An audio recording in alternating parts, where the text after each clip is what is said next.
So the first step to making our fabric maze project is cutting out our pattern. So you'll each be given one of these printout pieces, and we're going to need to cut it out.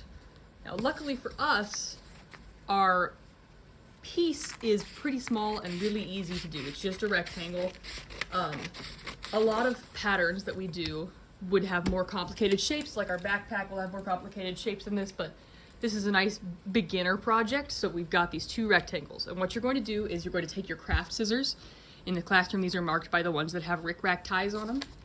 And you're just going to cut out your piece of paper, and you're going to try to get very close to the edge line there.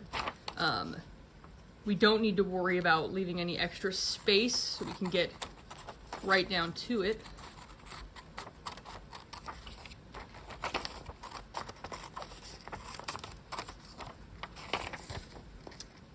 And you'll notice that this has a lot of markings on it.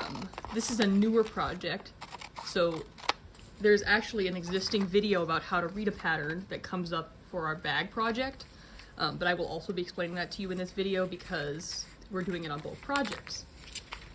So while I'm cutting this out, you can look down at this one and see that there is lots of information on there. The first thing that it says is our class. So that's kind of like our brand name on a pattern that was made for a professional theater. That would be the professional theater's name. Next it says what project it is. This is our Fabric Maze craft project pattern. And then below that is where things start to really matter. These are our instructions, sort of, so to speak. So we need to cut two of these, one front, one back. And NSA stands for no seam allowance. Now that doesn't mean you don't need any seam allowance. That means there is none included. So when we go to put this on our fabric, we're going to need to trace extra space around the outside, and I'll show you how to do that.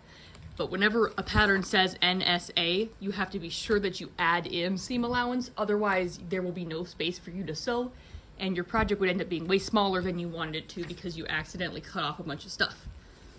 On that same note, you'll notice that on each of the edges it says plus 5/8. That is telling us how much seam allowance we need for each of these pieces. And 5/8 of an inch is the standard amount for like regular patterns.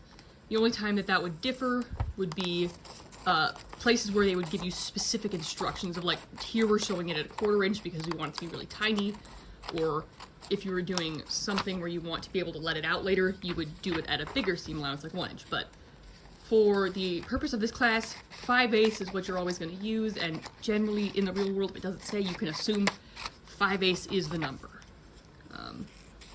And then there's one last piece of information on this that's pretty standard for patterns.